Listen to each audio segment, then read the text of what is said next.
welcome. This is part 3 of webinar number 12. And we have with us one of the ISC's founders, and we had her partner last week. And so it's such an honor to have her here with us. And Nancy, with your permission, I'm going to read the shortened bio that real quick. Oh, please, thank you. So, so here you go. So, and is it Trivalio? Trivelato? Trivelato, thank you. Thank yes. you. Nanci Trivelato, MSc in Research Methods in Psychology, is a researcher, author, and educator. She's also the chapter member of the International Academy of Consciousness and the Institute of Applied Consciousness Technologies, and also I think kind of a co-founder actually. And she established the Journal of Consciousness, which she was chief editor for 15 years, and the author of a book, Vibrational State and Energy Resonance. She's dedicated to consciousness and multidimensional studies since 1990 and has lectured in Australia, Brazil, Canada, Cyprus, Finland, Germany, Japan, Mexico, Netherlands, Portugal, Romania, Spain, Switzerland, the UK, and the USA, and many more. And more recently, she's presented her research approach in TEDx talks entitled How Out-of-Body Experiences Could Transform Yourself and Your Society. And we can show that link as well and talk about that as well. And, you know, I already quoted you. I said, you know, something that you said that I just thought was really seminal, because we talk about a lot of pseudoscience that goes on in the psychopharmacology industry, that they pretend that, you know, your brain chemistry is like a pool that somehow we could just, you know, balance the chemicals on, and we can't. And we have experts looking at that. And I said, you know, and I was saying, well, I often think if there was such a thing as conspiracy, that would be one of them. But what you said to me, I thought was so fruitful. You said, I think one of the biggest conspiracies today is simply that to make us forget that we're multidimensional consciousnesses, you know, that we're a multidimensional consciousness. And that's just, that alone just changes the entire landscape, the Weltanschauung of our whole life, the way we look at things. So, yeah, it's a great honor to have you with us. And so everyone, could you join me in welcoming Nanci here, Trivelato. Thank you. Welcome. Melissa, Nathaniel, Leah, Marie, Valerie, Monica, and Veronica. Very nice. So we are going to have a nice chat. Thank you. Actually, Colbey, I was going to mention that this type of conditioning that we have, manipulation, that we are convinced we are only the physical body, it all starts with ourselves, right? I used to say that we wake up in the morning, there we see this body, and every day we have to deal with it.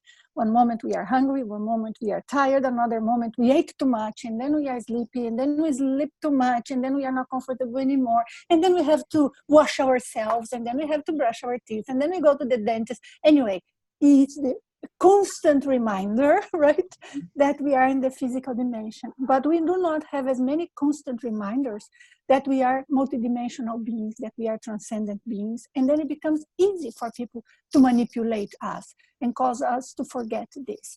But I think many of us, we do have a feeling that there's got to be something else, but we do not know where to find information. That was certainly my case. I visited many places when I was in my 20s, searching for information on this. And I certainly didn't find many that how would I say, agreed with the approach. Many nice people, but not explanations that to me were convincing enough. I have had some interesting experience at my childhood that I can even share with you guys. But I remember when I was about 17 or so, I finally got into a newspaper, you know, those community newspapers, and there was an article about astral travel. And I had only one friend that was a little knowledgeable of anything beyond this world, the mystical ideas, whatever that was called. So I came to him and said, oh, look how fantastic.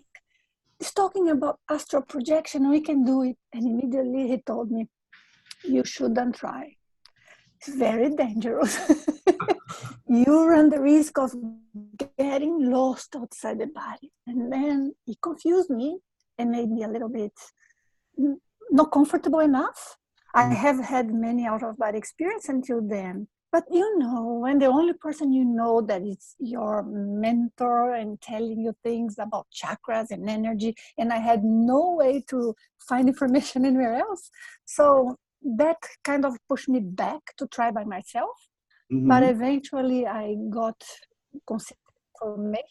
That's why I engaged into this study. I thought it was so helpful for me. I was a different person before I could study the phenomena I experienced. So, and I seek helping enlighten about that in a more realistic, down-to-earth, scientific, objective view.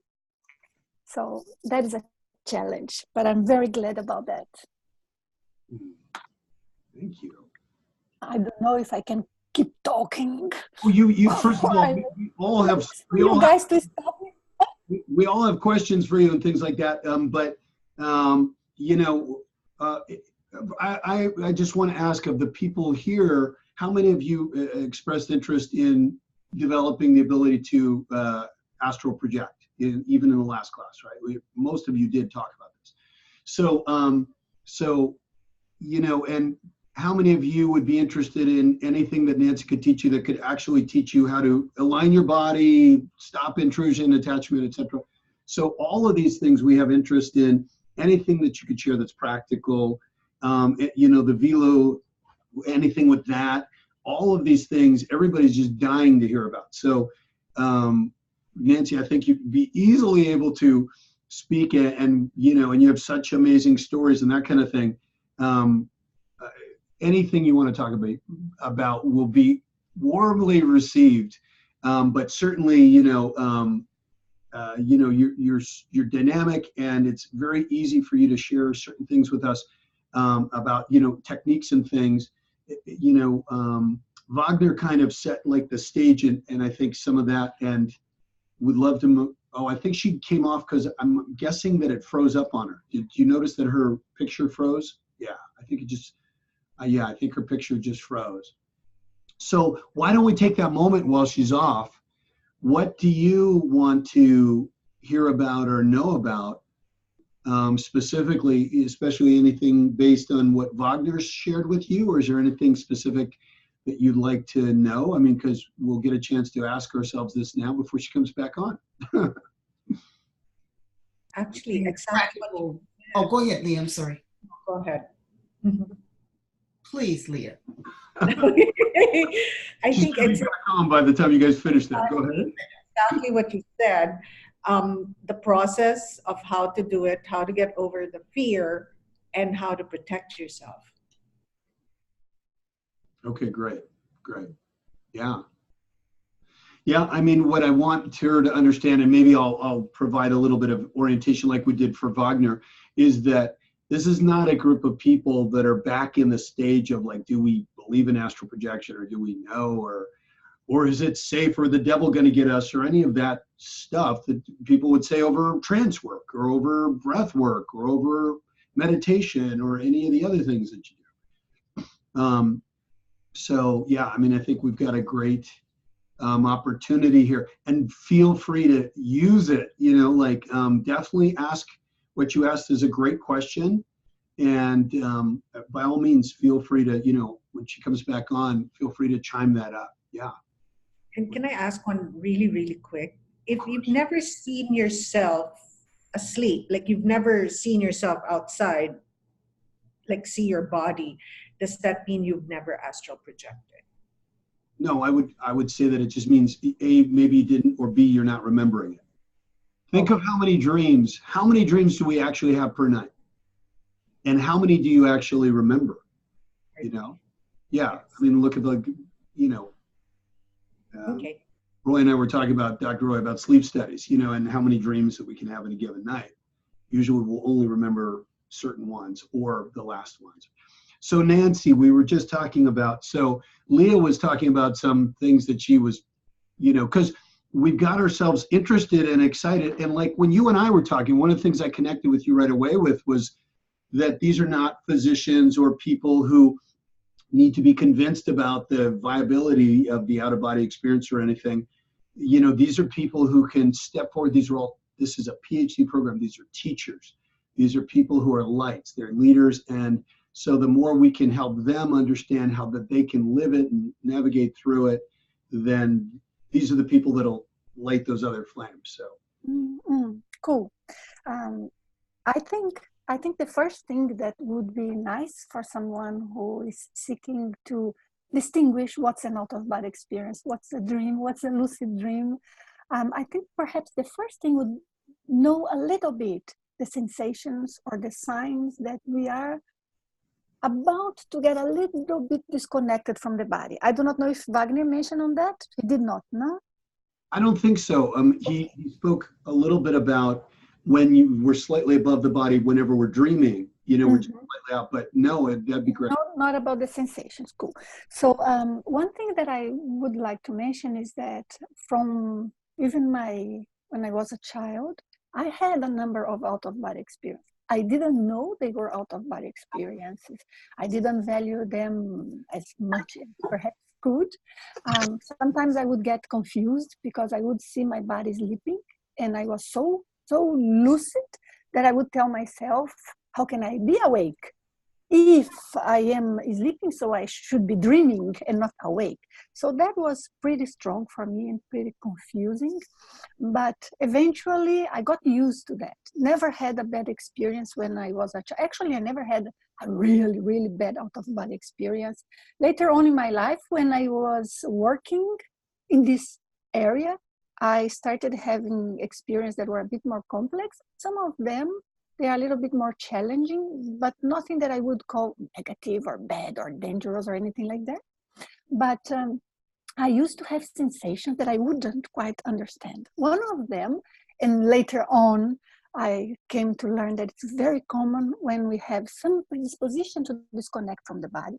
But one of them is the sensation of no longer feeling the body, which is just a very deep state of relaxation.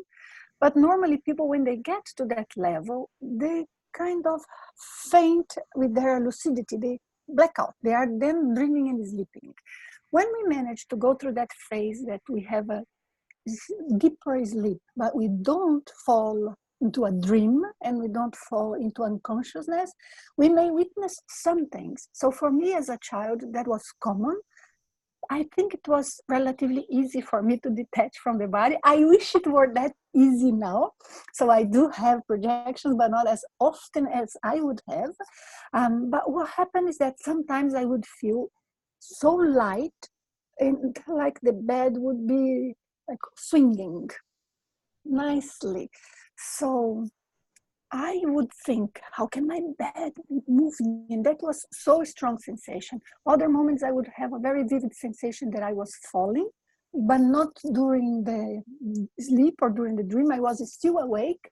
And then I would feel as if I was falling, and sometimes even have that sensation of jerk awake, or the hypnic jerk. Both, of course, can happen for various physical reasons, but it can also be in some cases related to the out-of-body experience. One of the sensations that I had a few times was very pleasant, but a little bit difficult to explain for me as a child, was the sensation of feeling a very strong vibration inside of my body, all over, not just a little buzz, but very high intensity vibration, high frequency, and sometimes different frequencies, you know, all intertwined at the same time. And that sensation, sometimes I would think there would be an earthquake or something, although in Brazil there's no earthquake, and I have never seen an earthquake until much later in my life. But it would come to my mind like the house is shaking. I would never imagine that nothing was shaking, not even my body. But there was a huge, strong feeling inside my body only. So all of those are very pleasant sensations and very common sensation of the out-of-body experience. Some people also, for me was not common, but some people also experience the condition of kind of hearing something as if they could hear like a noise or many voices at the same time. So, you know, when you have a radio station that is out of tune, so you are getting it, but not very clear. So for some people, they get also this impression because of the slight disconnection from the body. So these are very common sensations. Another one that is very common, I have had a few times when I was a child. I mean, I had many times later on, but when I was a child, I had a few times. It is what's called the sleep paralysis. And the sleep paralysis can be very frightening for two different reasons. One is that, of course, when we do not know what that is super scary. All of a sudden, we think we are completely awakened inside the body, but we are not completely realigned with the physical body, so we do not control the movements as quick as possible. It usually lasts just a couple of seconds, 3 seconds, but people feel like it's eternity, right? It's an eternity when we are in that condition, so it like lasts so long. And the more we fight against it when it's related with the out-of-body experience, the worse it gets, because then we do not manage to get out of that as quick as we would like. But this is a normal sensation. People will feel just a little bit worried when they have it. I do not know if any of you ever had it. Did you? Any of you, if you can let me know, the sensation of being paralyzed? How many of you have not been able to move? Were you just... 5? Yeah. So, and that's quite confusing and annoying, to say the least, right? But when you learn what it is and you learn to control it, it's actually pleasant, funny enough, because we know what's going on. So we can enjoy the sensation of being so close to the body that we kind of feel the physical body, but we are not close enough to be completely engaged. So we can also enjoy sensing the non-physical reality, the non-physical world, and our non-physical body. But sometimes some people will have that, and they will sense different types of energy in their room, in their bedroom. Usually, of course, that happens usually during the night. So when it happens and we sense these energies, it may be a little spooky, because we may sense a very gentle presence that we transfer love to us and confidence. And we feel, you know, the greatest, most peaceful sensations in the world.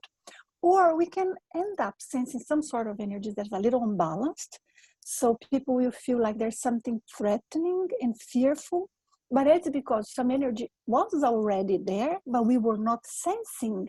And when we are in that condition between bodies, right? And then we are in that sleep paralysis state, we end up sensing that energy. So that is pretty much what happens in cases like this. But it's not a consequence of the out-of-body experience, but rather one of the precursory sensations. Sometimes these sensations can also happen when we are returning to the body. But here my point goes that I have had some of those. I never knew what they were. They usually were very pleasant. I had one out-of-body experience when I was very, very young. I do not know exactly how old, perhaps around 7 or 8, something like that. But that's one experience that I very quickly share in my TEDx talk, because I think it's important to give some basis of why we trust the experience, right? Because I have had many, as I told you, saw my body, so forth, but that was so subjective. Only I was experiencing that. But there was this one time in which I had an uncle. Actually, I used to live, I was born in a very, very small town in Brazil. So we had few cars. It was almost like a village, rather saying, but very nice place, wonderful people, very clean. For what it was wonderful. And lots of Italian, that's why I have an Italian name. So my origin is Italian. But in that place, we did not have like a university, not at all. We only went to like what would be second level, how do you call that here? Secondary school, right? I do not know how do you say it? It could be high school or secondary school or trade school or... More like high school. That's as far as we would go there. So anybody else would study elsewhere. We had a very small hospital that I have never been into. Nobody in my family, fortunately, were there and made me go there. Have never like watched movies because we didn't have a TV at home. So I was pretty much just a child playing and with no much worries. And that's why when I would have those dreams that I was flying or seeing my body, for me it was just common and everybody would have it. But in this given chance, this uncle and aunt of mine, they were very close. They told me, going to São Paulo, you know, it's a huge city in Brazil. And when they said that, I was, you know, just, oh, you go, yes, just for visiting relatives. You know, I didn't care at all. So, but then at one night when they were there, I had one of these experiences of mine in which I saw that city that I never could imagine existed, not at that degree. And then I enter in a place that was kind of strange, everything like a wall, white walls and all of that. And I end up in a room where my uncle was lying down. He was in post-surgery condition. And, you know, he was receiving sorrows in his veins and helping with, breathing with the help of some breathing equipment.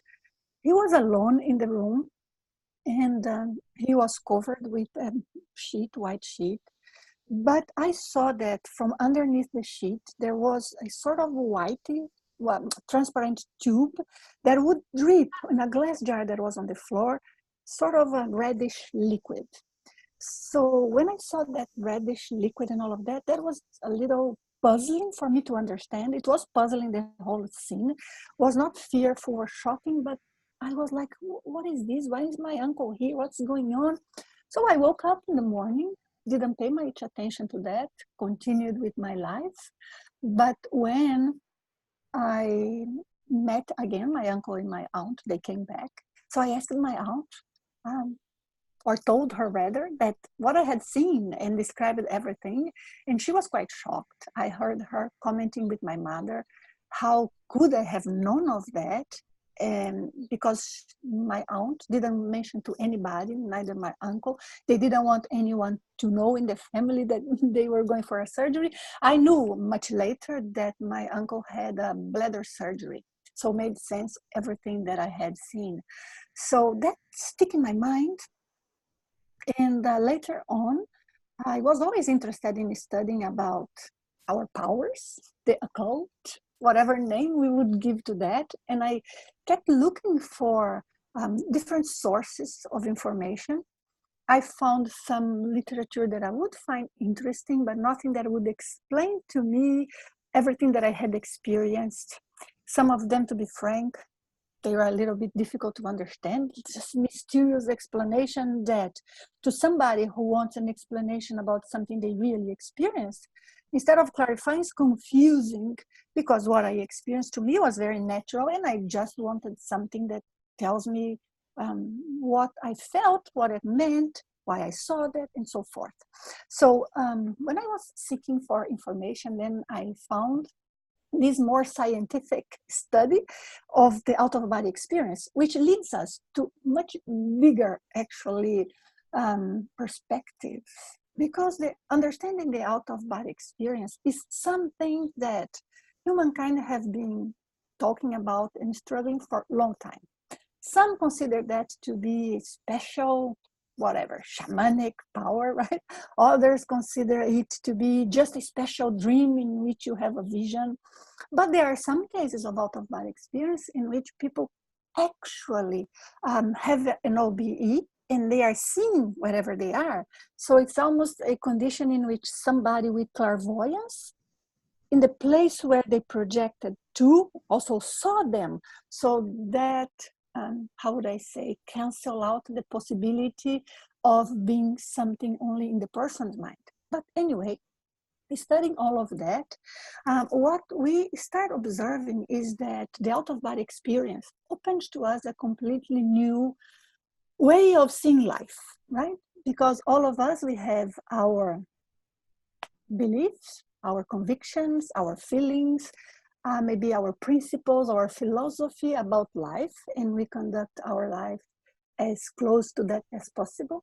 But for some people, they believe, for example, exists something beyond life because they heard somewhere, or because they read in a book, or because their parents told them, and usually most cases, when that is the case, it's under certain religious approach.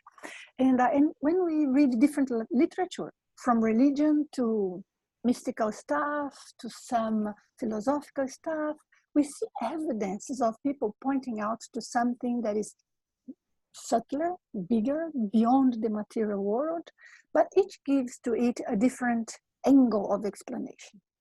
So when I started studying in this same line that I continue now, as you can see, I liked, enjoyed, and got into it.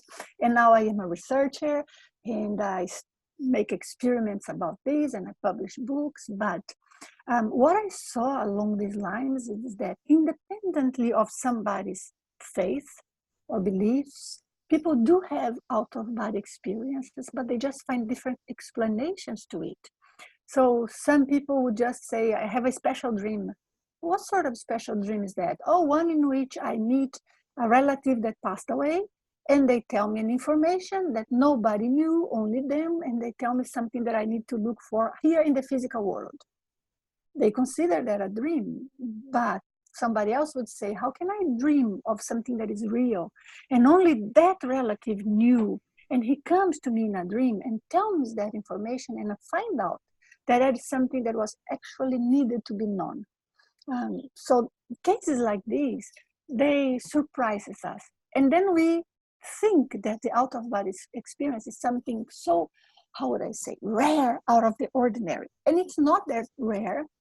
What is very rare, comparatively, still a huge number of people have it, but in terms of percentage, not so common, is what we call the continuous conscious projection or continuous conscious out-of-body experience. And what is that? It's the situation in which we are lying in bed, we are awake, we have not slept yet, we are fully thinking, and then we sense sensations of separation of the body or not. Each case is different, and we are completely aware, awake and lucid, but independently of the brain. So we start going further from our brain and our body. We can witness things, we can decide what to do, we can go places, we can communicate in some cases. It's not so common to meet people outside the body, but we can communicate, and then we just return, we see our physical body, re-enter, and everything is a continuous flow. So that is an interesting case, and that is what people tend to consider the out-of-body experience. But you can appreciate that there are cases in which somebody has part of this process in an unconscious way. So we don't sense going out of the body, we just fall asleep. But during the night, because of the different stages of the sleep, because of the different levels of relaxation we get, and different factors, we do tend to have a few out-of-body experience in the night. Different durations, different degrees of lucidity. For many people, they are not lucid. What does this mean? The person went out, but witnessed nothing, experienced nothing. They were like in a coma outside the body, so unconscious. But in some cases, we have this experience and we are partially conscious. So we experience something, we do something, we have a feeling that something there was different, but we were not lucid enough to identify we were in an out-of-body experience. So when we remember later in the morning or something, it gets a little confusing. That's a dream, but that was a different dream. And then we cannot do anything about that, because if we are not sure, we are not sure. But with time, we start learning about the differences of lucid dream and out-of-body experience and regular dreams. So it becomes a little easier for us to discern in some cases, but not in all cases. It's almost like as if we have a range, right? A super lucid, conscious, fully out-of-body experience, and something that is just an unconscious dream or a very basic dream or unconscious out-of-body experience. So in these two here, very easy, of course, to identify. But the closer they get to the middle, the harder it is to be sure which is which. And that is a challenge for all of us. And the more experience, the more we learn about it. But why am I saying this? Because deep down, when I talk to people, I see that many people do have some sort of experience, but they are not very certain that that is an out-of-body experience.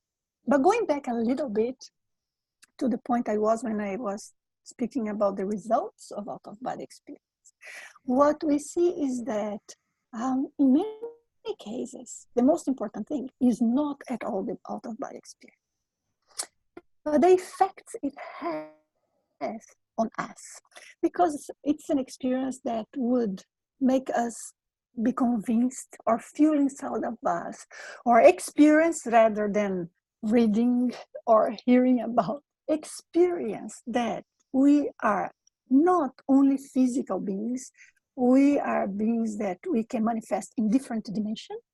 We are beings that continue existing after death. There are many different studies about that, using many different approaches and many different accounts of people who had near-death experience. But that's not what matters here. Because again, the point that I'm bringing is that rather than reading about it, what we want is to have an experience, even if it's a minor one, even if it's something that gives us a hint, but an experience that we can understand and see that there is something beyond this physical life. This kind of improves, in most cases, or at least in all that I know of, the ethics, the principles that people would apply in their lives. Because if we find out that we actually don't die, then we will think in a different way about some of the things that we do. And most importantly, when we understand what allows us to separate physical and non-physical body, I'll try to show an image here. I'm sure Wagner showed last time. It's an image that we resort a lot to discuss about these things, but I'm just looking for it here now. But I would like to show so that you will understand what I'm talking about. Now, I'll go back here and share. Everybody's with me and being able to hear, right? Yes, definitely, 100%. Good. So then what you see here in this image is that there are some sort of energies that connect the two bodies, right? I'm trying to bring your image back here to me. Let me see how I can do it. Participants, okay. Then I see some of you because I want to keep eye contact. So we kind of observe in this situation here that there is this sort of energetic link that connects the physical and the non-physical bodies. But this connection there, it's key for us to understand a number of phenomena we have. Not only the out-of-body experience, because the out-of-body experience is possible because these energies can be looser, more vitalized, and cannot allow the out-of-body experience. People think they are with very strong energies when they are stuck in their bodies, but it's completely the other way around. Means the energies are rigid, are not very vitalized, are not at the best condition. The healthier they are, the more flexible they are. It's almost like when you have water or blood, you want it flowing. You want it at its best of flexibility and activation. But these same energies that allow us to detach from the body, they allow us to experience different phenomena. Because sometimes we are here inside of our bodies and we have like an expansion of this energy field. And then that produces on us a situation in which we start sensing something that is around, but we cannot see with our eyes. So, for example, you can enter in an environment and sense like a feeling about something that happened. Or you know a person is thinking of you. How can you know somebody's thinking of you? How can you know what a person, for example, intends to do just by looking at them? Or sometimes just not even looking, just by thinking of them and whatever they are going to do, you have that idea. How is that possible? That can only be possible if we are actually receiving something and we are translating that into a language that in our mind we translate as some sort of emotion related to a situation or some sort of intention that is coming from someone or something. And therefore, we observe that intuition, And phenomena such as like a premonition or precognition, I believe you heard about that, right? And also phenomena that we could describe as for example, let me go back here with you. Stop sharing.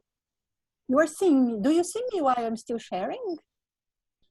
Yeah, right now you're still sharing with us. I mean, you're not sharing that picture anymore, but we see you. Okay. It's just I do not want to leave the picture frozen there and then we lose eye contact. It's not nice. Anyway, so that same energies there produces to us all of these different phenomena. So I was talking about premonition and also this thing people call sixth sense. Sometimes we can receive some sort of vibe or energy that we feel it's being very positive to us, even healing at a certain degree. And there are many studies on healing. There is one lady, unfortunately, she is no longer here with us in this physical dimension. Otherwise, I would go and interview her. But her name was Valerie Hunt. Valerie Hunt was one of the medical doctors that tried very hard to show the effects of someone's energy over someone's health. But of course, in the same way, we can feel a wonderful energies that makes us healthy or healthier. We can also sense some not good energy from someone who is maybe in a not good mood that we encounter. Sometimes we just cross somebody in the street that speak with us and the person is so rude, but it's not only the rudeness, sometimes just their look and we feel an impact inside of us. So all of these are sensations that we can identify and make sense of because they are produced by these what we call the energetic interface between the physical and the non-physical body. So that explains a number of phenomena. It seems that these energies that connect us, they have different frequencies of vibration. And therefore, depending on the frequency, we will tune more with some sort of energies. And those can be the more positive ones in our lives or not so good ones. Of course, we cannot pretend we are perfect beings. I hope you agree with me. Do you? We all have our challenges and difficulties, and therefore our energies fluctuate. There are days that we are super positive and nothing can take us from our serene state. But there are days that it's relatively easy even to take us out of our serene state. So when we can control this frequency of our energies, it becomes a little easier for us to control the impact we receive from others and what we connect with around. Of course, we continue having problems because if we have an issue with a family member, if somebody's ill, if we are ill, we still have the problem. But the way that affects us and how that ends up producing influence to us, even in terms of our vitality, physical health, in our dreams, in our night, it can change a lot if we are able to control a little this energy field that surrounds us. Because also this energy field connects us to our non-physical body. So that is the key idea that we have in relation to this notion that we become less and less only a human physical being made of matter who is here basically to survive, work, have relatives, have pleasure, entertainment once in a while. And some days we are sad, some days we are happy, but it becomes something rather greater than this, in which we see ourselves as, how would I say, immortal beings as consciousnesses who exist independent of this body, who actually existed even independent of our non-physical body, which many people call astral body. And therefore, our life has a meaning. We are here to learn something, to do something. Our ethics matter. There's got to be synchronicities in our lives, right? Because if we have a field of energy that is connecting us to a body that is the same body that we used to use in the previous lives and in the previous one. I do not know if you follow me. So when I'll go back to a picture, okay? Just so that I can base what I'm saying here with some images, but now I have to see how I can. Like retrocognition, understanding past lives, things like that. Yes, yes, but even beyond that, I'm going to, sorry, I'm a little bit lost with my own computer, but here No, I want to find, so much. I want to find a picture that reveals better what I'm trying to say. So something, for example, like this, a very simple image here. Let me make it bigger. Oh, it doesn't get bigger than this. It should. Okay.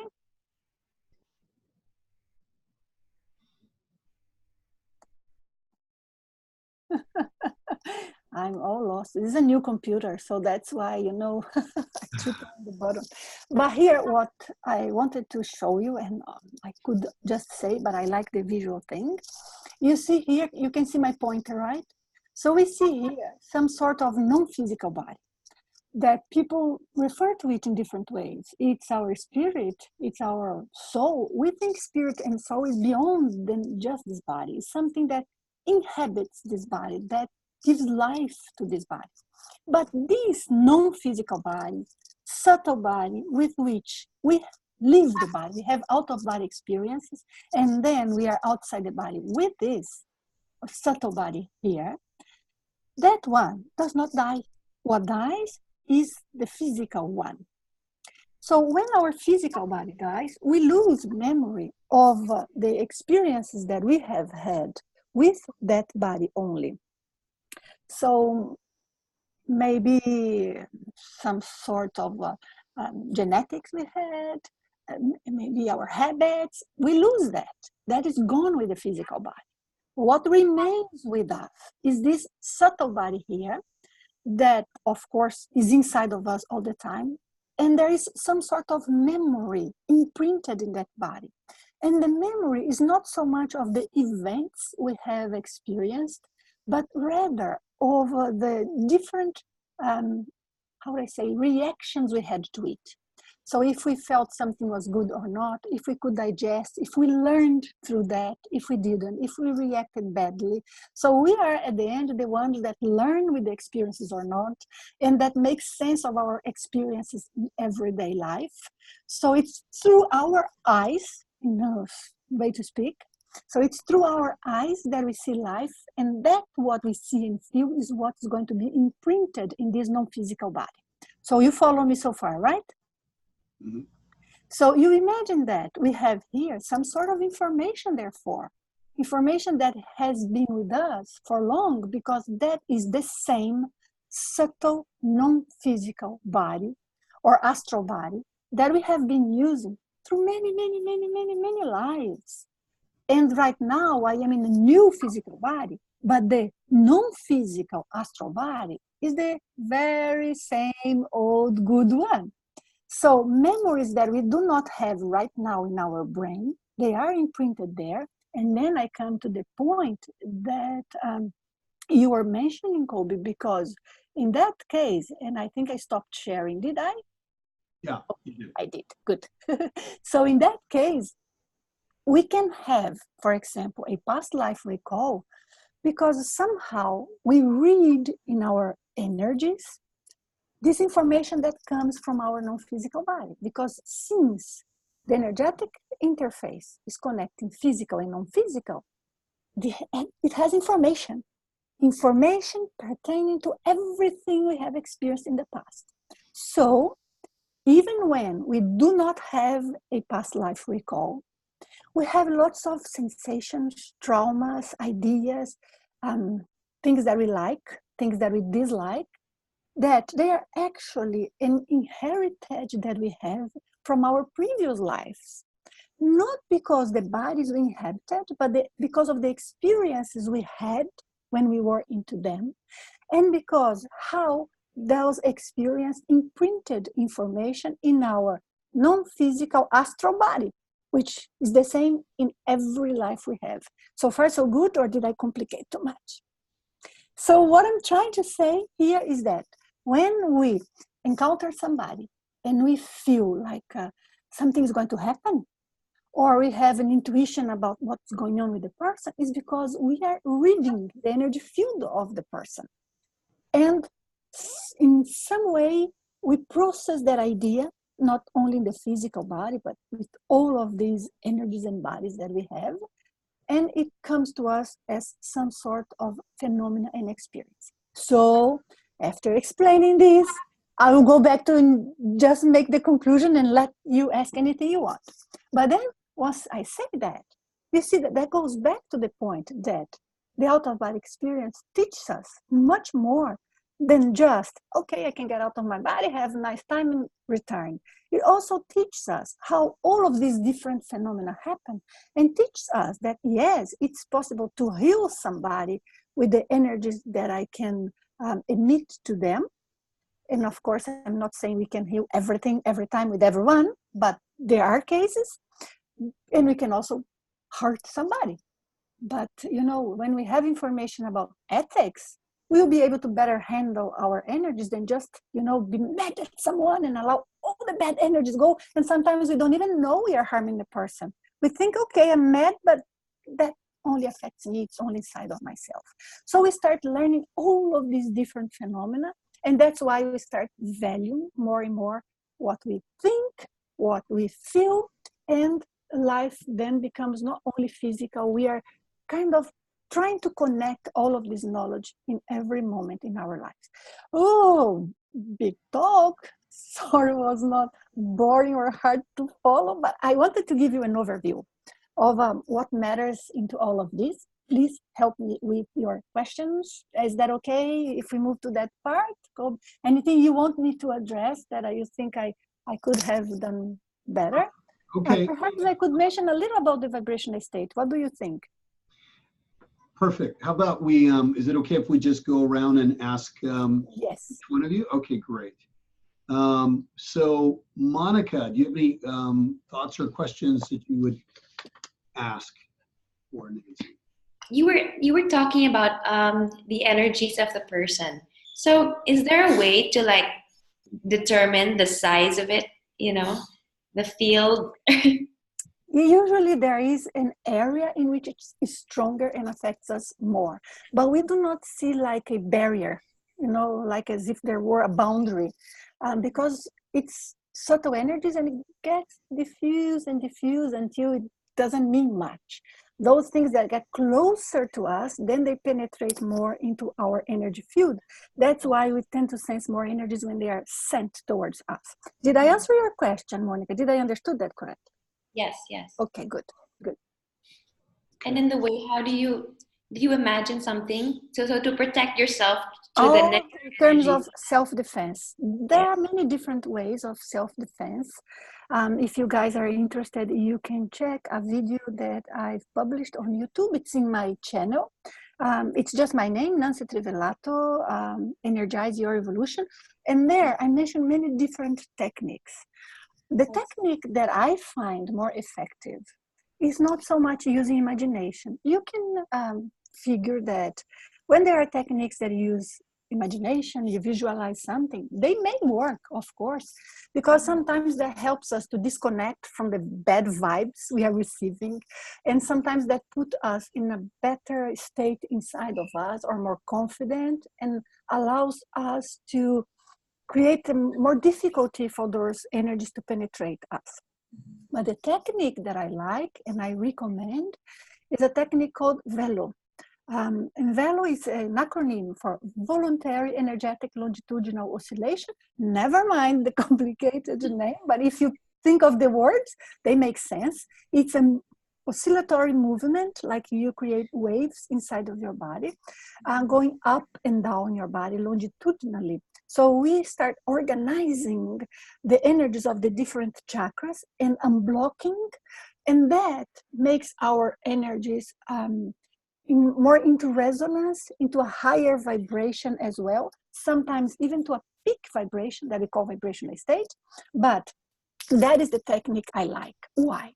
Because that technique is effective for any case. If it's a mild case, poof, like this, you sort it out with this technique. If you are feeling strange, not because you are receiving energies, but because at some point during the day, you attached to some sort of energy and that's stuck with you. So you feel the whole day you have a bitter taste in your mouth. Of course, I'm saying figuratively, right? You know, when we feel something is wrong, we are down, depressed, but we cannot explain why. So sometimes our energies that consciously or unconsciously we end up connecting with during the day, and they remained with us. So when we do this technique that I call velo, it also helps us to cleanse these, you know, remnants of energies on us that can be very unproductive. And sometimes they disturb us, they disturb our sleep, they cause strange dreams that we know these dreams doesn't make sense, it's not me. What the heck's coming in my mind? So this can happen. So that is the condition in which we may, in some cases, be able to deal better with this velo technique. But also, if there is some really bad energy, suppose you are visiting a place and then it's terrible, and you really have to defend yourself because you are feeling suffocated by those energies. Of course, suffocated is just an expression here. Then when you do this technique velo, it is very effective. So whilst there are many different techniques for self-defense, and all of them resort into some sort of a mindfulness or mentalization or visualization, I think they are good, but for milder cases. Whilst this technique I'm mentioning is a technique I use. And if I am anywhere that I feel, something here is trying to mess with me, or is trying to confuse me, or, you know, sometimes bringing emotions that are not mine, that is the technique I do. And I do only when that is needed. But when we are still gaining balance and learning how to control our vibrations, then this technique can be effective because we can do several times a day and we start keeping our energy field into a more balanced state. So situations like this, Monica, would happen less and less. When they happen, we would recognize sooner, and then we would be able to take action. But that is a challenge of anybody sensitive, right? When we are sensitive, great, we have another extra sense that most people or many people don't have or don't use. But then we pay the price because not everything we sense is nice. So we see the reality around of us. But I think there's no way to grow, evolve, and learn without going through these phases, because evolution cannot be, we are getting blinder and more isolated and less knowledgeable. It has to be something that we have more empathy. We sense more, we see beyond, and then we learn how to deal with that. So that is the idea. I don't know if that makes sense for you, Monica. Thank you. Welcome. Excellent. And Marie, do you have any questions? So I never knew there was a name for this. So I'm just so I have a question. Is this something that can be done when you're awake? The out-of-body experience, you mean? Mm-hmm. Marie wasn't here last class, and she was not. And she's new in the program, so she. Oh, great. Marie. Yeah, and I've had these experiences forever. I just didn't know that there was a name to it. Yeah. So I'm a little overwhelmed over it, but I've also had these experience where I could sit and I literally can, I don't know, I just detach myself. Yes. But then everybody that I see, I can like see them. It's almost like I'm seeing something different, and it's almost like I see something going in one direction, but the people are going slow. So is that part of that as well, or is that something different? It can be. It can be because when we are, so I'm going to answer in two separate questions, starting from the second, okay? When we are outside the body, our perception of reality is different because we are not seen through the physical eyes. So of course, the way we see things are different. So imagine that you could be in a certain place that time is different than here. Because here, for me to pass this information to you, I have to speak word by word, blah, blah, blah, blah, right? And then finally you think about it, it takes time. If we were outside the body, it's almost like a telepathic transmission, so everything goes faster. So our impression is that time there is faster than here. So sometimes we can see things that we observe in different ways. Sometimes it seems we are moving so fast as if we were flying. Other times it seems we are so slow that we cannot even move the body, as if the body is super heavy. And you try to talk and you try to move, so we try to push with the arms. It's not unpleasant, but we feel we are heavy. Have you, any of you had that before? It's very common, especially like when we are in our teens, because we have more out of body experience, so we tend to have this sort of experience. So, Marie, it could be, but it could also be a different phenomena. I cannot answer based only in this description you gave me. But most importantly, the out-of-body experience can happen when we are awake. But 99.9% of the cases, we are not active, or we are in a very repetitive activity that does not require any thinking. So suppose you are walking the beach and you have been walking for 1 hour. And then all of a sudden, for a moment, you feel like you can get out and come back. For a brief period of time, the body is almost like in a automatic pilot mode. But that does not mean that we were very active, because our mind, as far as we have observed, seems to be in one place. So you are inside the body, and then you feel disconnecting. So you feel your mind is here. You don't feel anymore your mind in the body. You can be aware of the existence of your body, and that's sometimes confusing because your mind is here and there. When I was younger, much younger, by the way, I used to have an experience that I would be able to control my body to detach. I mean, my non-physical body to detach from the physical body, even when I was awake, even with eyes open. So I would be able to see it and aim, for example, for my arm to move, and I would move, but not the physical one, the non-physical one. Yeah. And that is so vivid, so vivid. I mean, the physical one doesn't exist anymore for purpose of sensation, only this one. But I would look down and I would see my physical arm there, and I would be able to turn my body and go out, but always very close to the body.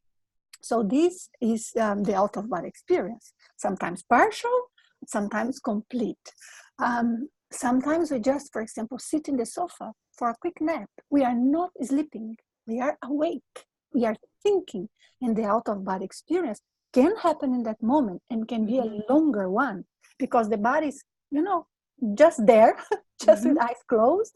So we can actually do things outside the body, and then we eventually return. So what you are describing, yes, can be an out-of-body experience, especially if you feel your awareness being displaced. It's the sensation of displacement of the awareness, and in which you remain lucid when you are in that state outside your physical body, and you can witness things. Okay. Did I answer, Marie? You did. Thank you. I have one more question, if it's okay. So when I've had these experiences at night when I'm sleeping, I've had kind of like I go somewhere and I have people talking to me and they're telling me stuff. I've written a lot of the stuff down, but do you think that we have a responsibility to do something with that? I'm sorry, but I could not fully understand, Marie. Could you repeat, please? So when I've had those experiences at night where I always called it dreaming. I don't want to really say everything, but like I go to this place, and they're in this place, there's these people that are talking to me about like just life and talking to me about the tribes we belong to, and they're telling me all this stuff. Okay. When we have those type of experiences, do we have a responsibility to do something with that information as humans? Yes. Again, there are two angles there that I'm going to go one by one. Okay. One is yes, because the reality outside of the body is reality. But there is all sort of things in the same way as here in our physical life. Actually, outside the body, there are much more variety than inside the body. So you guys can imagine, you know, the extreme it can go. And it's our responsibility to make use of what we learn. It's our responsibility to take action to the extent possible. Because there are so many things that we know right now are happening, we cannot do anything about them, right? But if there is a tiny thing we can do, it's our responsibility to take action to that extent. But it's also our responsibility, and that's the point, the second point that I wanted to emphasize, that is to make sense of what we see and be sure that we agree with that. Because we can imagine that we can visit a group that they are giving us a certain explanation about what politics is, or a certain explanation, just to pick an example, Earth is flat. It's up to us to think and say, I agree with that, or I don't agree. It makes sense or it doesn't make sense. So number one thing, Marie, any out-of-body experience is also in the physical life. But when we are outside the body, we tend to think what is there is okay, but not necessarily. We may be encountering someone who is very sure of something, not a bad person, but very sure of something like Earth is flat. So do we think that makes sense or not, and how we want to apply that information? Sometimes what we will do is try to clarify them. Hey, perhaps you want to get out of that idea and see that there are other evidences. Sometimes you cannot do that. They won't accept.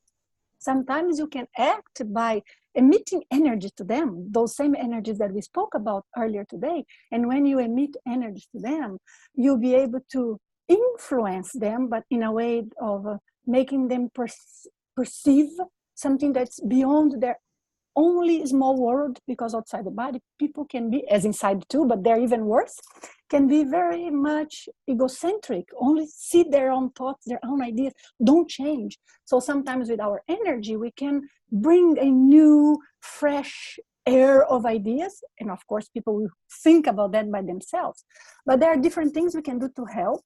Sometimes the only thing we have to do is, okay, I don't agree, I'm not going to move on. So we can help. We can just dismiss and understand and learn from that. Say, wow, people can do strange things. Oh, look, the ideas people can have. But for us, it's not applicable. But sometimes we see things that they are lessons that explain things of our lives, explain the world, show us different paths and ways we could help the world. It doesn't have to be anything big. So yes, everything that we see outside the body should be taken into consideration. But number one thing, we decide what is good or not. Number two, we decide how to act. But everything we have to make a decision and act upon, both outside, but also here when we come back. Could I summarize that? You did perfect. Thank you so much. You are I so appreciate welcome. it. Thank you. Thank you. Okay, excellent. And Melissa, do you have any questions or comments? I'm going to be shifting my camera here for a sec, by the way, everyone. So, congratulations on your work, Nanci. Oh, thank you, Melissa. Very fascinating, and I'm looking forward to watching your TED talk, because I know they're not easy to do, but I'm looking forward to that. And the only question I have actually is for people who are traveling, so to speak, and they have a vision of the future, which of course, even in this situation with your uncle, it was sort of a vision of what was actually happening. But what percentage of accuracy is there typically in those visions, so to speak, for people being there and then coming back and their interpretation of it? You mean for the simultaneous perception like I had during an out-of-body experience, or you mean premonition when people get an information of the future? Premonition. Premonition. They tend to be a good percentage of correctness, correct. Of course, I cannot say numbers. We do not have research on that. Actually, the research that are done on that, no, I don't like them very much, not because they are not good research, they are excellent, but I don't think they really explain the phenomena, because usually the research is like this. Okay, we have here 5 cards, and you tell me which one is going to be the next that I'm going to pull. And then we are not dealing with reality, and the person is focusing. And the phenomena we are talking about now, and I understand that's what you are talking, Melissa, is when we feel something is going to happen in life, in our lives or someone else's life or in the world. And that phenomena, I believe when that comes strongly, usually that is a real premonition. People either think, oh, I had a dream of something, but when they feel, I had a vision that I know what's going to happen, usually tends to be correct. However, one thing that I need to mention here is that not necessarily everything is going to happen exactly in that way. Some things that we foresee, they have 99.9% chances of happening. So it's very hard to change and to avoid. But others we foresee correct, but they have 70% of chances of happening. And therefore, sometimes there are things that we can do to try to stop when it's something not good, or to remediate, hope I'm saying the right word. And so I think in this case, the phenomena tends to be very impactful. Another thing interesting about this phenomena is that normally people have more perceptions of not positive things that will happen in the future than the positive ones. We can speculate why that would be. Something that we cannot speculate when we are just pulling cards, right? Or picking a random color. Tell me what is going to be the next color. And then there are 3 colors and you guess. So that's why I think the research gives us interesting positive results, but don't explain the phenomena. But probably we, or most people, tend to pick more the information about what's not so positive, because we human beings, we are so much more impacted by the negative experiences we have, right? If we have an emotion that we have experienced in the past, we remember so much more vividly, so much more often the ones that were negative than the ones that were positive. So it's our psyche, the way we operate in our current level of awareness. So I believe that would be an explanation why. Thank you so much, Nanci. Very welcome. Beautiful. And Elena, is there any questions or thoughts you'd like to ask? Hello, Nanci. Hello, Elena. Sorry, I missed your beginning speech. I will watch the video later. I do have a couple of questions. One question is, I was always taught that in order for you to protect yourself, it's a rule of thumb for me, every night I take a shower. Mm-hmm. And by doing that, if you do pick up on this negative energies, then you're able to let go. Am I correct? It helps a lot for different reasons. Some physiological, some instinctive, some psychological, and some energetic. Because of course, when we take a shower, we relax, we feel more in contact with ourselves. The shower, you know, we are in contact with water, which of course has energy. It's more like a natural type of energy, nature's energy. So there are many different things that happen there. But again, and that's one of the things that I mentioned in my video about psychic self-defense. Again, that is good when it's something mild. So we had some contacts during the day, some reminders of those energies. We take a shower, we completely get out of tune with that. But if it's something tougher, probably it will come back. So when we have something that happened, or an idea that we had, or a feeling that no matter how much we try to take it out from our mind, it comes back again. And then we say, I'm not going to think about this anymore. It's rubbish, not important. And it comes back again. So it tends to be stronger types of energetic invasion. or even invasions in our thoughts that we may need a stronger technique. So there is also one, sorry to mention, but one video that I did that explains one phenomena that is, I call it hypnagogic clairvoyance. That is something that is not very much studied, but because you mentioned to me, Elena, that you do this in the evening, I wanted to bring this idea here. Because sometimes when we are lying down, we start having some sort of clairvoyance, but not that we are seeing beings in our room or right there. We kind of see in our minds beings approaching, coming closer to us. So as if you see some face and then it fades away, and then you see another image of somebody that you don't know. You are not dreaming, you are awake. So when this happens, it tends to be some sort of perception of energies that are still gravitating around. Anyway, because we are talking about self-defense, I want to bring your awareness to this as well, and you can look for information if you are interested. But pay attention to this, because when we completely cleanse ourselves, it has to be only our thoughts and our emotions and our ideas inside of us later on or when we go to bed. And if it is like that, it's because it wasn't enough cleansing, right? Okay, thank you. Very welcome. Thank you for that explanation. I do have one more question. Lately, very recently, I lie down in bed, I close my eyes. It doesn't happen all the time. And as soon as I close my eyes, I get these images that come out and like they come towards me, they go away, they come towards me, they go away. And there's always a color purple around them. And I'm trying to figure out what it means. Do you know what that may be? What sort of images? It's geometric figures, it's places, what sort of image? Sometimes I see a man's image. Sometimes I see a bird. Sometimes I see a divine person. It's all pleasant. Sometimes I see a garden. Sometimes, but it's always a purple, like a very nice purple image around, and they're floating in and out. Of course, it's very difficult to say, oh, it is that, because it's a subjective perception of yours. And we can describe in different ways. But from what you are describing, I think that is remote viewing. Because the remote viewing is quite common, especially when we are relaxing to fall asleep.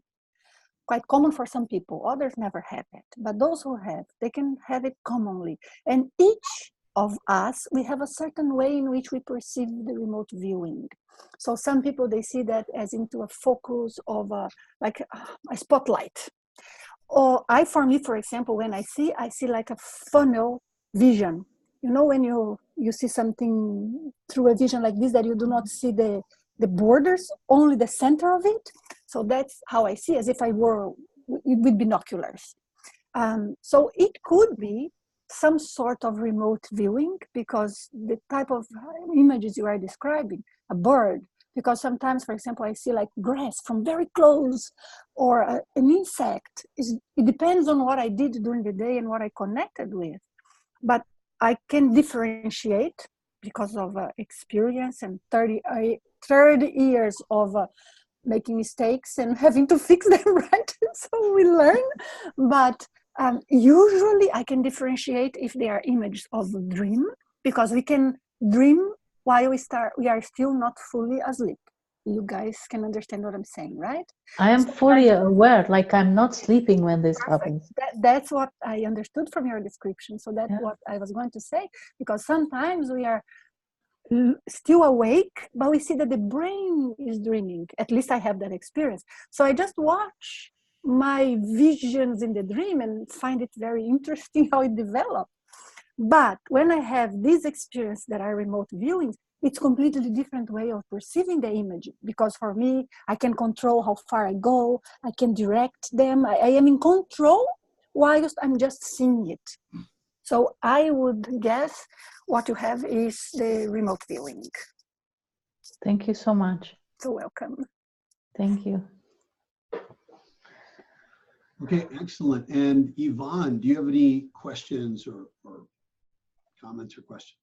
Yeah, absolutely. Thank you, Nanci, for sharing your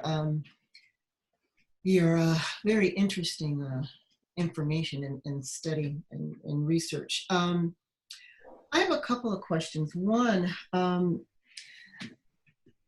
you know, for a person who feels like, you know, they meditate very easily and have a lot of experiences and sensations, and that you're going in and out of the body. During the meditation, you mean? Yes. Okay. Yes. What I don't understand why it feels like I have a much more difficult time in astral projecting or even remembering my dreams. I mean, I can't tell you the last time I remember. I see. A dream, for example. A dream. Mm-hmm. Yeah. What would make it difficult for you to be able to astral project? There is one situation for those of us who meditate in which we get a certain habit, because usually a disconnection from the body can happen during meditation, Right. and even a vibrational state and sensations, right? All of the sensations I described, they can happen during the meditation, because the meditation, of course, the way we would do it is deeply relax the physical body. And that deep relaxation can bring us closer to the state that facilitates the out-of-body experience. But the out-of-body experience means being conscious and in control outside the body. When we are doing a meditation, we are not aiming at being conscious and lucid outside the body. We are aiming at being conscious of our internal beings, our thoughts. So it's more a trip inwards than a trip outwards. During that process, we do go, you know, slightly more disconnected. And sometimes, of course, there are moments in which our mind fades away and we sleep for a moment. But also these other phenomena can happen. But that conditions us a little, because whilst that relaxation and concentration is productive for the out-of-body experience, the conditioning of going inwards, you know, of observing oneself always, it's not productive. We have to change that. We have to create, in the moments that we want to leave the body, we have to create same relaxation, you know, bring same sensations, but with a completely different approach, with a completely different set of mind. So the idea is that we learn how to produce that at will, and we set our minds into, I'm going for an outer adventure. And it does take time for us to start gaining the capacity to recall. If for you recalling your dreams is not so easy, then of course the best way to have an astral projection would be one of those that I mentioned in the beginning, in which you are lucid from beginning to end, right? Because then you'll be able to sense exactly that you are outside the body. Otherwise, you may have an out-of-body experience, but not remember in the morning, simply because you are not remembering the experience that are happening during your dream. So there are little things that you can do to try and compensate for that. For example, try to emphasize in your mind that you do want to wake up after you have a dream, or after you have a projection, because then you wake up in the middle of the night, right after the experience. When we wake up in moments that, you know, the experience happened sometime before, and we had other experiences on top of that, it's hard to remember. I would dare to say that we remember the minority of our experiences. Thank you. One other question. I hope you are going to teach us Vilo. If needed. Vilo is a little bit complex. It would take me a good 20-30 minutes to describe details. But if you want, you have a video explaining that. Is that okay if we do this, Colbey? Sure. Because, you know, people can just go there and see the explanation with details, whilst here I would rather do a less complete explanation. Is that okay, Yvonne? Yes, yes. Just so that we save the precious time here for questions that you won't be able to get in another moment. But if you search for a video called "How to Do the Velo Technique," we have find Monica downloaded it already, Oh. Velo. So we have it, Oh, and we'll perfect. watch it next week. You see, she is efficient. Nice, Monica. Very good. You were saying, what could be like the true benefits or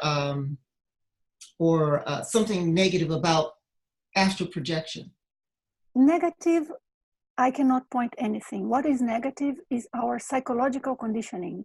Because some people, for example, they are afraid. So when you fear, you cannot enjoy anything and you cannot learn because you stop all of the experiences. And fear also makes us feel or understand that we are powerless outside the body while we are not. Mm-hmm. So this is what could be negative. Mm-hmm. Somebody too fragile, for example, with their minds. Let's say we have someone with very deep, strong psychiatric problems. They would have an out-of-body experience. And of course, that's not because they studied or read about it, but if they have one, because 90% of the times it's spontaneous, that can just, cause them to think they are constantly outside the body or things like this. But it's not the phenomenon itself that is negative, but rather the psychological or mental aspects of people that, do not allow them to properly handle that. Mm-hmm. In terms of positive effects, for me, the most important is the one that I have already mentioned, understanding life. Yeah. Because whilst we just observe life through the physical eyes, we are not seeing not even the real physical life. We cannot see microbes and they are there. And much rather the real reality. So I think the out-of-body experience kind of teaches us what life is about. And we lose fear of death, and we can help people who passed away. And, there are so many things that we can do, and we can have creative ideas because we see things outside the body that they inspire us. So there are many things that are positive depending on the degree of control that the person would have. Mm-hmm. Thank you so very much. You're welcome. All right, perfect. And Nathan, would you, do you have any questions or comments?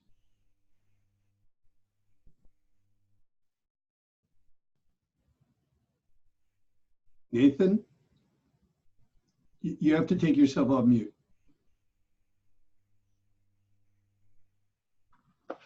Here, I'll do it. Okay, there. Good. Okay, hey, thank you for sharing your time with us. I wanted to ask this question because I've had an experience before that I don't actually fully understand. I think it happened when I was like 18 or something. I was sleeping. I think it happened like 3 times. I was sleeping and I felt like, like if you could imagine a pen, like imagine a pen and you spin it.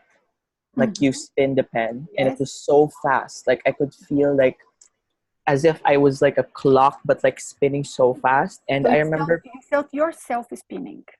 Yes, like I could feel myself spinning, and I was like, "Why am I not?" When you're dreaming, you're kind of not as logical sometimes. Yes. Or I was like, "Oh, I'm not hitting the corners of the bed," but I was just spinning, and I always was asking myself since then if it was like an out of body something, but I kind of panicked in the middle of it. So I forced myself to wake up. So I woke up and then I just did something else just to kind of bring myself to full wakefulness. And then wanted to be sure you wouldn't spin again. Yes, and then I went back and then I spinned again. And it was so fast as if it was like a fan. Like it was so fast. But then I asked myself, because I kind of already know what astral projection was. So I kind of asked myself, I was just spinning. I was hoping I would see my body lying there. Yeah. But I've never had that kind of dream. I always have vivid dreams, but I've never had where I could see my body lying down or sitting down. Yeah. Now, the number one thing is that most of the projections, we don't see our bodies. So don't bother much about that. That does not mean if you had or not a projection. What is important is if you are conscious at the time that you are not so connected to your body or not. That's what you have to rely on. And Another situation in relation to the spinning is that sometimes when we are detaching from the body, we feel spinning. Some people feel like they are in a spiral. Some people feel spinning. I had the experience, for example, that I felt like I was in a roller coaster, literally, vroom, vroom, and going upside down. And it took a while. And then somebody would ask, but is my non-physical body doing that? From my experience and observations, is not.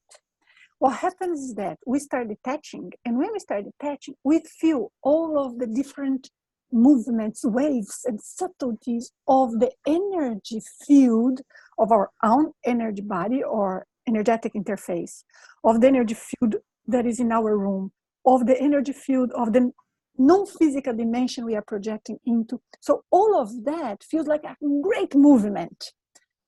And whilst we are just detaching, but you understand what I mean? Like it's almost as if you were in a place that you are standing still, but wind is coming from everywhere. So you don't even know where that's coming from. You are in a hurricane, the middle of a hurricane. So that's more or less the feeling, but it's energetic. Your brain has to interpret what happened. And at that moment, your brain will tell you, you are spinning. Or in my case, you are in a roller coaster. Or for some other people, you are spiraling. So we react in different ways. But usually, and we have to understand that the sensations we have, they are more an interpretation of our brain of what's going on than a real sensation or a sensation that reflects what's really going on. So I'd say, and I'd say with very good certainty, that what we're describing was a disconnection from the body. Is it like the start of it, or like Just you're the just start. coming? Just the start. You are, Okay. this bit out. So, Yeah. and then the effort on a moment like that would be, I will relax, allow it to go further, go higher, until you completely regain control and lucidity outside of your body.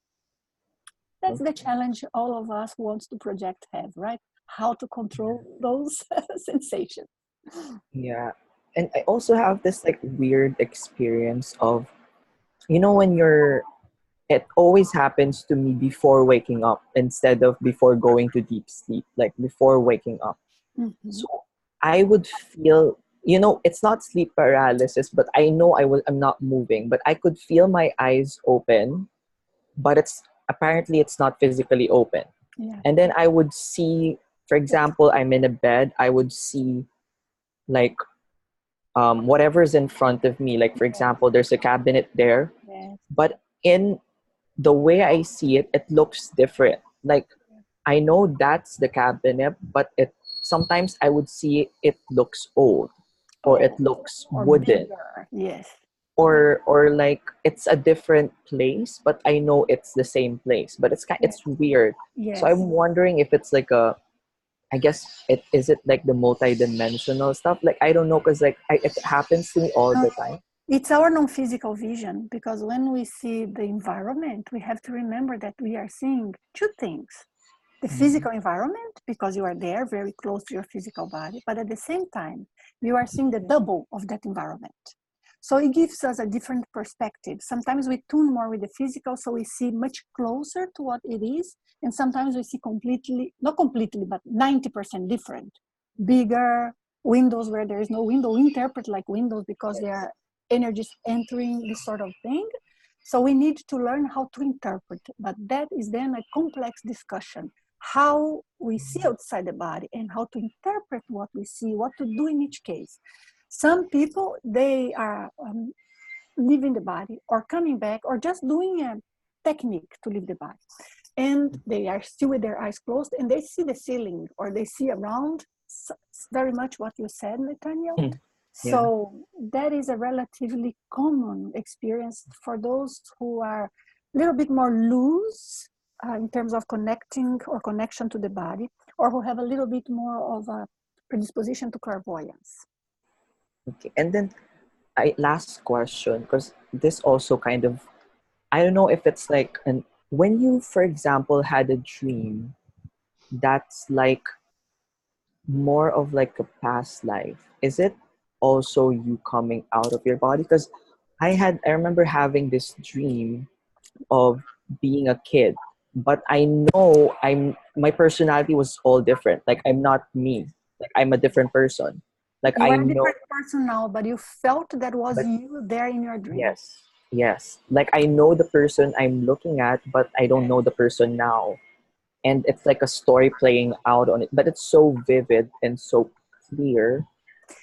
There are different things that can be, but most probably it is related to some sort of memory of past life. And the memory can be of just a moment, can be of a feeling. So it can be complex, but that can happen actually both during a dream and during an out-of-body experience. When it's during an out-of-body experience, it's better because we are more conscious, so it's easier for us to decipher. When it's during a dream, we have to gain experience on how to examine the sensation of the dream to find out if that was just something played in our minds because of a movie we watched or something, or if that is really a memory that came. Another thing we need to take into consideration is that both in and out of body experience, but much more common during a dream, we may have some sort of telepathy with a non-physical beings or presences around of us. So spirits, whatever you call it. So we may end up getting a thought from them. So you have to see how much you felt that one was you and how much you just felt you knew that one very well. You have to feel that that one was you for sure to start maybe considering it was a past life recall. But it can happen in the way described. Okay? Okay. Did I answer your question? Yes. Some research for you to do there. Yeah. Right? Thank you. Very welcome. Okay, Leah, any questions? Thank you, Nancy. I find this absolutely fascinating. And you've answered most of my questions, but one very quick one is when you go through a hypnosis, for instance, through a past life regression, and you come into a past life memory or even speaking to, let's say, a guide or what have you, is this an out-of-body experience, or is this you're just sort of accessing your subtle body memories? Yes. No, that this you described is not an out-of-body experience. Is the second hypothesis you brought up, and those are very different.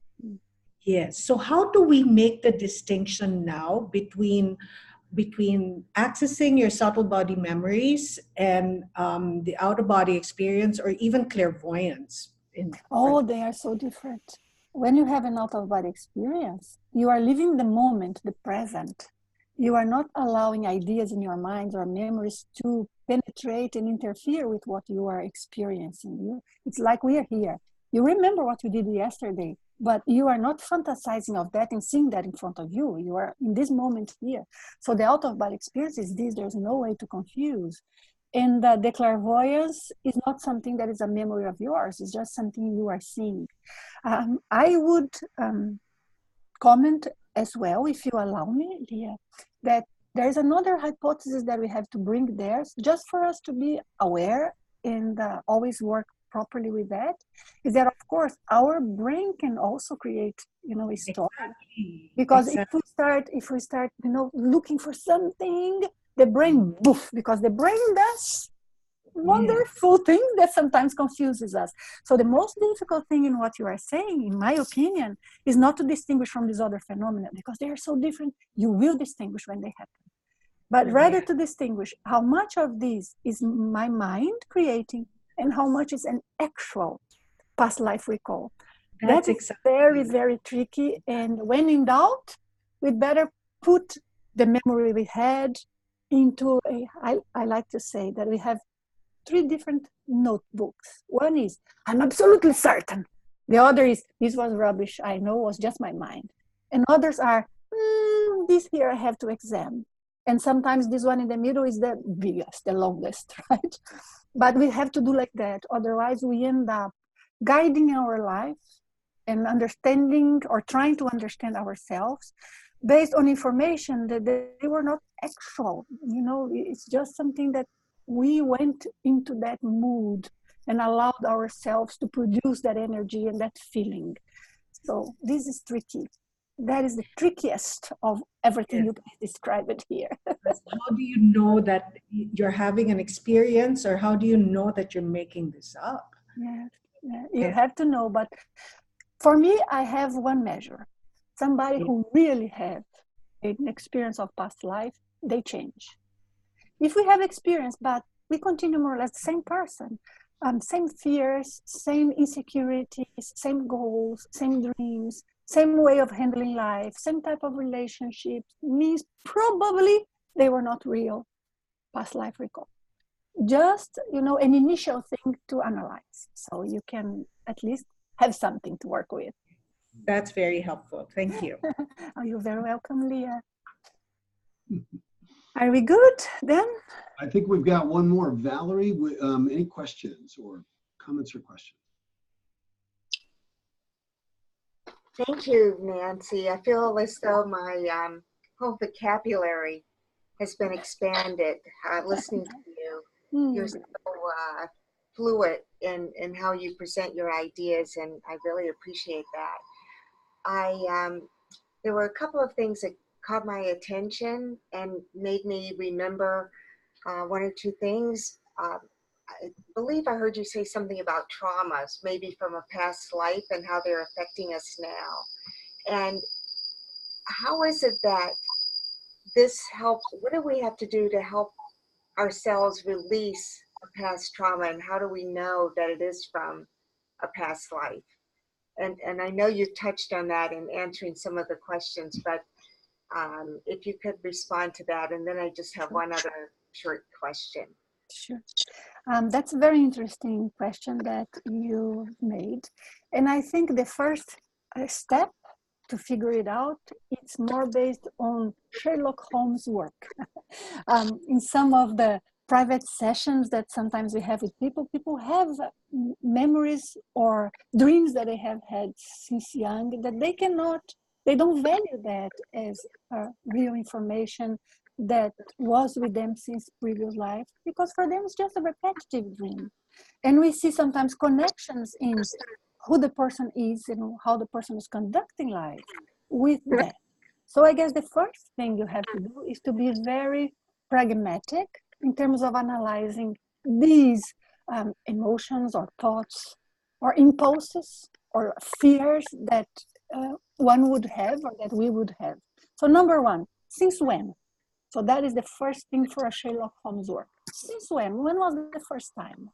Because, if it was just 5 years ago, probably is not something from a past life, unless you have had a very strong experience 5 years ago that caused you to bring some of the memories and feelings from past life that you hadn't so far.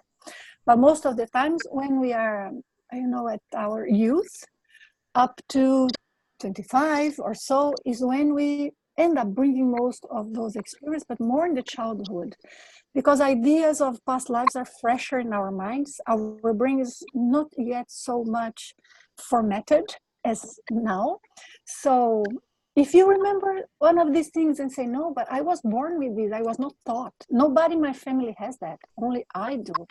I see no reason for me fearing this or being insecure about that. So where did I bring this from? So this is the first thing, Sherlock Holmes, which sometimes is not so easy for us to figure out by ourselves, because we have a way of thinking about ourselves and our lives that we tend to always follow the same path. So sometimes it's good when, for example, when is the possibility for somebody, ask our mothers, how was I as a kid? When have I ever mentioned to you about this and that? Did I ever tell you I had this sort of dream? So we start trying to gather a more, let's say, a less biased information, because we are biased about how we feel. So that is the first thing. The second thing is, at the moment that we have that experience itself, that we have the hypothesis that could be related to a previous life, what we have to do is try and work with energy to see what happened. Because, for example, let's say you practice doing the velo, and then when you do the velo, you have a certain way that you feel energy and a certain result that you normally get, a certain success in your experience. When you do the velo in a moment like that, you will see it's much easier. It brings me this memory stronger, or this memory completely fades away. That emotion completely, disappears. So it's going to start giving you tips from the perspective of the information in the energy of what is there. So in terms of intimate inner traumas that we have, I guess these are the two best methods that we can use, and always with discernment, trying to apply logics so that we don't confuse things. But it's many times we do have reactions that are based on things that happen to us in moments that we do not have the recollection of. So how can we handle them, right? So we have to understand them to be able to handle them. Did I help, Valerie? Yes, that does help. And the other question is about when you're out of body, can other people see you? Like, can you be in another time zone, another geography? You can, but the chances of people seeing you are very, very, very slim. It is possible, and there are cases, but usually not. When people see us, when we are projected, most of the times is because they have some sort of predisposition to clairvoyance. So then because we have a connection with them or something like that, by being projected close to them, they may be able to kind of sense us or see in a way, but that is not the most common. That is rare, and much rarer that we semi-materialize or become denser in that place. Right. I was asking that because I thought at one point when I was reading a Carolyn Mace book that she gave an example of someone who was in another time and place, and it could be verified that he was actually in two different places. And I just wanted another perspective. I think that the verification that is easier, not always possible, but it's normally more common, it's a verification such as the experience that I described at the beginning, that I was outside the body and I saw something I couldn't know. And I described that before I knew of that. So there's some sort of confirmation that I really saw that, rather than the person that is in the room where we projected to seeing us. So I don't know if that helps, but in terms of confirmation, that is the most common thing. That's why many people who are doing research, and we do a research on those lines too, that is to put a target for people to see outside the body. But of course, that helps us, but we want more than anything to learn how we see outside the body. So how much our vision distort the object or something, but that is usually the confirmation that people talk about most of the time. Thank you so much. You're so welcome. And we actually, I don't know, are you too tired? You've been sharing so much. We have one more person. Yes, let's do that then, so we do not leave anyone without answers. And okay, great. All right. I'm going to do another video tonight. So oh my goodness. Okay. I'm here with my mind into the other commitments, but I am glad to answer all your questions. Oh, thank you. That's fantastic. Okay. Veronica, do you have any questions for Nanci? Nanci, thank you so much, first of all, for coming tonight. It's been so just beautiful having you here with us, and you have answered all of my questions.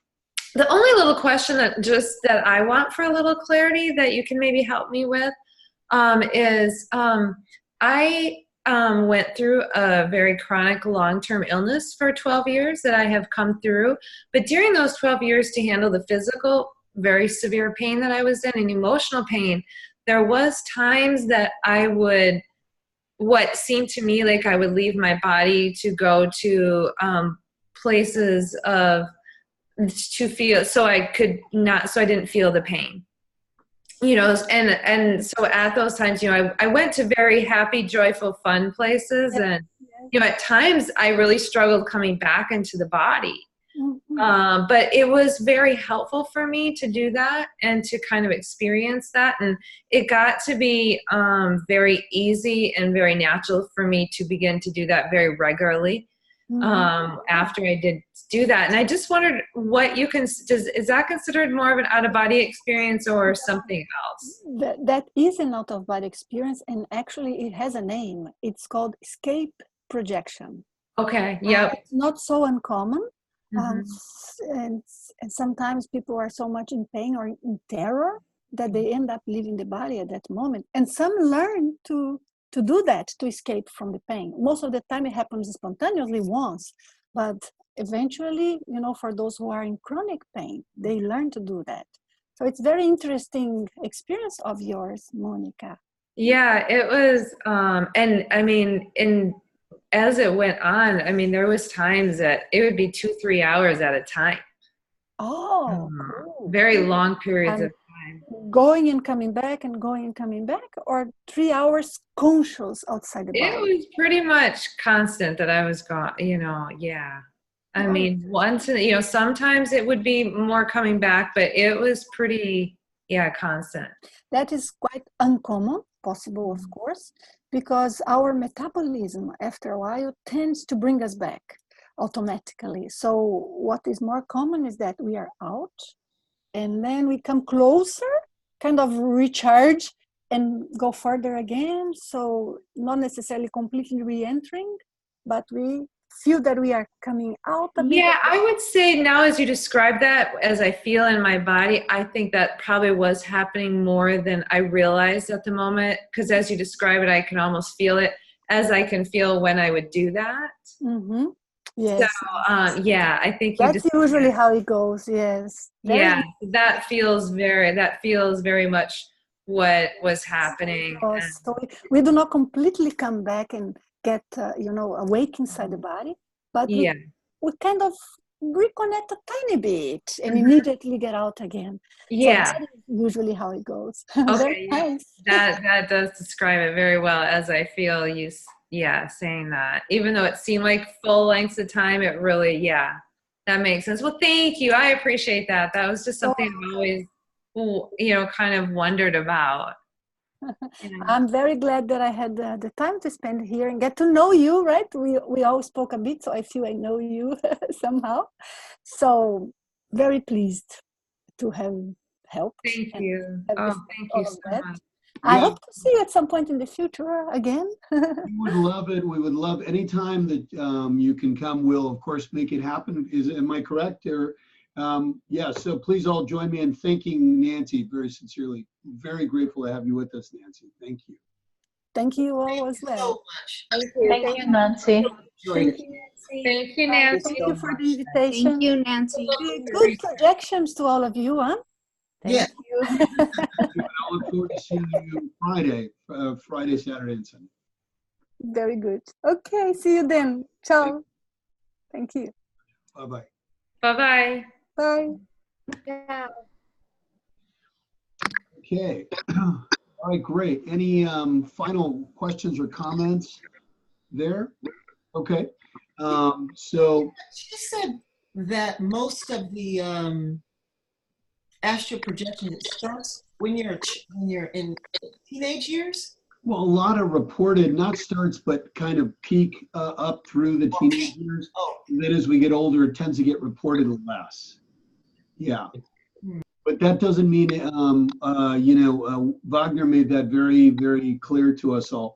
Pretty much anyone can do it. And I'm speaking from my personal experience. One of the things I remembered is we all do it. Then I started picking up books in Kabbalah, and they said it, and I picked up books in other books in astral projection, and pretty much we all, Robert Monroe, who wrote the first book I was reading, he actually said it's where our, whatever you want to call it, the astral body, this isn't home for the astral bodies. The astral body tries to go home every single night. And so he kind of describes it as, he called it different locales, but basically, that is one way to look at it. It's kind of, we leave this space and often are returning home or to our friends and to people and things, and then we come back. Well, okay, so I'm going to complete with this and then we'll say goodnight. How about that, okay? All right, everyone, beautiful.